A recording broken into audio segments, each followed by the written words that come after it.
Hey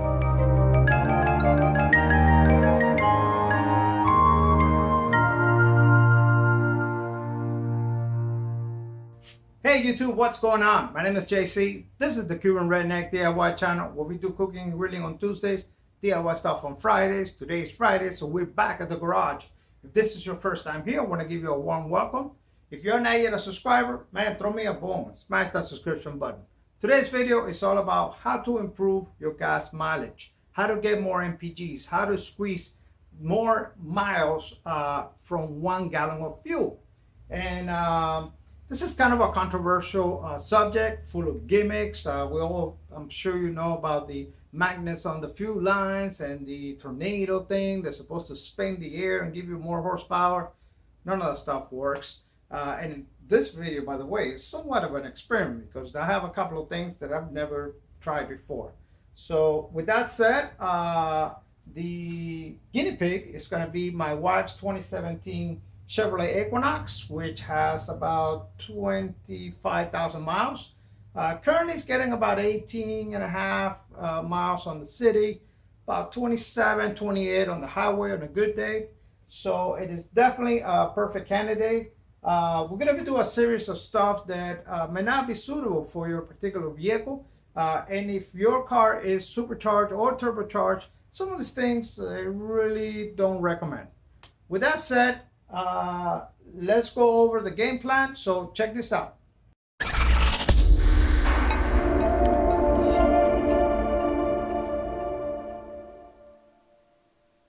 All right, guys, so here are the modifications we're going to do to the vehicle. We're going to focus in 3 areas. That's going to be how much fuel we burn, how we burn that fuel, and we're going to try to reduce friction. So the first thing we're going to do is, one thing I want to mention, there's like camps for all of these things that I'm about to do. There's those that believe that that's better, that's bad, that's this, that's that. I suggest you check out a channel called FP, which is, I think it's called Farmer Project. I'll put a link in the description. This guy has some really good, tests, cheap $15 oil against, what you call a Mobile One. These plugs, which I'm going to be using, K&N filters, and a bunch of other things, glues, epoxies, name it. This guy will test it and give you some really honest, real-life reviews. With that said, spark plugs. I'm going to be using E3 spark plugs. In my opinion, these are the bomb. I've had it in every vehicle I've ever owned for the last, I don't know, since they came online. They definitely do work. I don't know about giving you extra horsepower, but they do give you a really nice torque improvement around 1,500 to 2,500 RPMs, depending on the vehicle.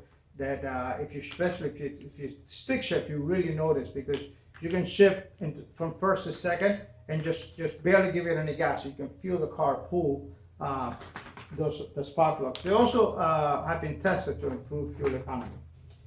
Filter, just as cheapo as you can get. I change my oil every 3,000 miles, no matter what, synthetic or not. So I really don't, there's no need to buy a $15, $20 oil filter. As I said, the oil is, once again, Walmart special, Super Tech, I think it was $15. One thing different, it is that I dropped the hot rating. The vehicle calls for 5W30. Normally that's a no-no. However, I will be using an additive. This is called Prolon. This is something I've used on all my race cars, boats, and motorcycles. This thing works awesome. It reduces friction, it reduces wear, and actually has been tested to make extra power. With that said, also in the oil, I'm going to be using some seed foam. This stuff is also great. Check out the video that Farmer Project did on this thing. This is a really good additive, better than anything out there, in my opinion. The truck has 25,000 miles. It's about time to start putting things in the oil. The third thing we're going to be doing is replacing the OEM oil filter, air filter. with the K&N unit. If you're not familiar with these things, they are high flow air filters that were developed primarily for racing or racing sanctioning bodies that require you to have like OEM stuff, like airbox and all that kind of stuff. Anyways, they do work, they do improve, they do generate quite a bit of power, extra power, very good on torque and so on. The nice thing about this, if you have one of those vehicles that have one of those $30, $40, $50 air filters, you never have to buy it again because these things are washable. You just put the greaser on it, hose it off, and every time you do wash it, make sure you put the oil back on it because this protects your engine, especially in a dusty environment like Nevada, Texas, Colorado, whatever. If you got dust, you need this. The equation, I guess you can say the question mark of this entire thing, all of these things have been proven to work to some degree. I am hoping that by putting them all together under one umbrella, I can get about 5 extra miles per gallon. The one question is this gizmo that I bought online called Tune Sport. It's supposed to be some chip that improves your fuel economy.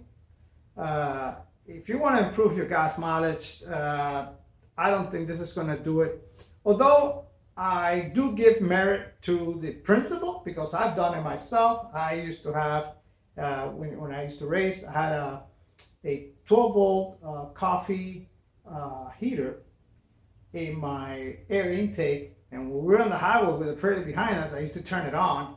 What it does is it heats up the intake, the air the motor is taking in. And the OBD2 system senses that, so it backs up injector timing and it backs up injector cycle, duty cycle, and it also backs up a little bit of time. You do lose power, maybe 10 horses, but you do gain quite a bit of fuel economy. I believe that this is the same gimmick that these people are seeking. There's 2 ways of doing this.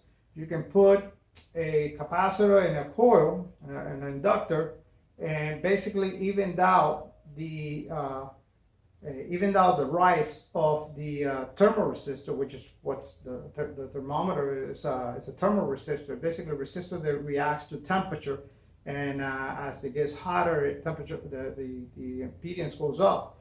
So what it probably is doing is it's just flattening that out so that the vehicle gets a little bit leaner, I should say. I'm not sure if this is going to work. I don't know who these people are. I bought this with my own money. I'm not sponsoring. And I know that let me just say this. 99.99% of all these gimmicks are nothing but gimmicks. This one has some pretty decent reviews. I don't know who they are. So we'll go from there. Let's get to work. I forgot to mention the water wetter. That is because the vehicle already had it. I believe in this stuff and one of the first things that I put in any vehicle I own. If you're not familiar with it, water wetter is a synthetic thermal inhibitor. It can bring the temperature of the cooling in your vehicle down by as much as 30 degrees. The result is a lower head temperatures and increased efficiency. Although it was developed for racing, it works extremely well on any type of water-cooled engine, especially motorcycles. They even have a special formula for diesel engines. As I said earlier, I'm not going to get super specific on this video. That is because there is very little possibility that you own a 2017 Chevrolet Equinox, but I will go ahead and show you the disassembly, just because some people might be intimidated by all of these plastic covers. At the end of the day, they are just beauty panels designed to minimize engine noise. Yes, believe it or not, some of these new engines are actually noisier than LT ones have owned in the past. Tip number 1. Since you have all these things apart, I strongly suggest you inspect the throttle body. A dirty throttle body can cause rough idle and excessive fuel consumption at idle, among other things. We're looking for signs of carbon buildup at or near the seat of the butterfly. If it's black, consider running down to the parts store and picking up some throttle body cleaner. I use the CRC brand. It seems to do a good job. Once inspected, and especially if the throttle body is facing up like this one, stuff it with a rag or something to keep things from falling into the manifold. Tip number 2. In many new vehicles, the battery is hidden, as you see here. I suggest you inspect that as well. I skipped it because I recently replaced the battery. Yeah, so much for the 5-year warranty. This is important because many new vehicles will disconnect the alternator when standing at a light. The added resistance caused by dirty battery terminals may fool the ECU into thinking that the battery needs charging and not turn off the alternator, resulting in additional fuel consumption at idle. When it comes to changing the spark plug, it is either going to be a piece of cake or a bitch. It is all relevant to the vehicle, the engine, etc.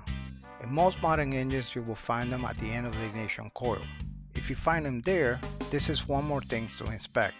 Look for yellowing near the boot or somewhere along the shaft, also for bulging near the top all around the coil. As far as changing the oil is concerned, nothing scientific here. Unscrew the plug, let it drain, put the old oil back in the container the new oil came in, and take it back to whatever you bought it. Tip number 3. I strongly suggest you change the drain plug gasket every time you change the oil. These things cost a couple of bucks and not worth the aggravation of an oil leak in your garage or driveway floor. All right, I have some reservation as to what this box can do and it can't do. So what I'm going to do is I've ordered these plugs for another project from eBay. These are waterproof quick disconnects. And what I'm going to do is I'm going to solder this in line. And I just want to have the ability to be able to disconnect it, connect it, disconnect it. Although it is going to take OBD2 about 20 miles or about 10 to 15 minutes of driving to readjust to having this box on and off. It's not something you can turn on and off, but nevertheless, I want to have the ability to unplug it and disconnect it and go from there.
Hey guys, I'm sorry for cutting that short, but it's truly painful to watch how crappy the digital zoom in your camera is. So with that said, if you watch this much, you are probably highly interested on how to improve gas mileage experiment went. And I have to tell you that despite some inherent issues with the guinea pig vehicle, it went extremely well. Blew expectations. In regards to the vehicle, what do I mean? Well, the Chevrolet Equinox has a map trip point. A map trip point is a point triggered by either RPMs or miles per hour, where the computer in the car changes its program mode. On this Chevy Equinox, it's at 73 miles an hour. At 73 miles an hour, you're getting the best fuel economy. Everything is dandy. You switch over to 74 miles an hour and computer changes over, you lose 5 miles per gallon. It's like you're getting a penalty. Somebody, oh, you're going too fast. Here's a penalty. You're gonna pay with gas. So I don't know. I've called a few people who are into, tweaking out computers and things of that nature. And everybody says that, yeah, there's something they've seen on several GM products. CO6, some of the early CO6 did not have it. Some of the, later ones did have it. And nobody can explain why is the reason. I had some guy said that's all 𝗵𝗻𝗲𝗲's fault. And 𝗵𝗻𝗲𝗲 is the CEO of General Motors.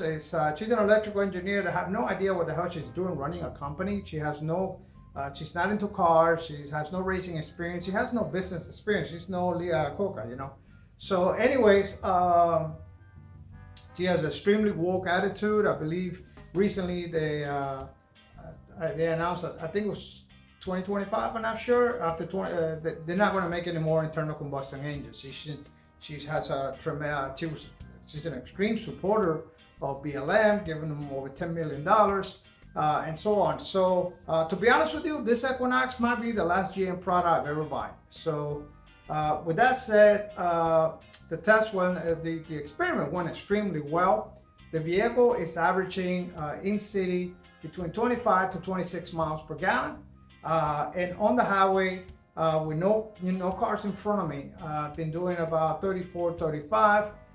When I drive behind a truck, which I know truckers don't like that, but when I drive behind a truck, and not very close, a good 50, 60 feet behind a truck, I'm getting up to like 38, 40 miles per gallon, which is truly crazy, man, because this is a naturally aspirated gasoline motor. This is not a hybrid or none of this stuff. So I got to say that I am very, very pleased, and I'm going to call this how to improve gas mileage experiment a success.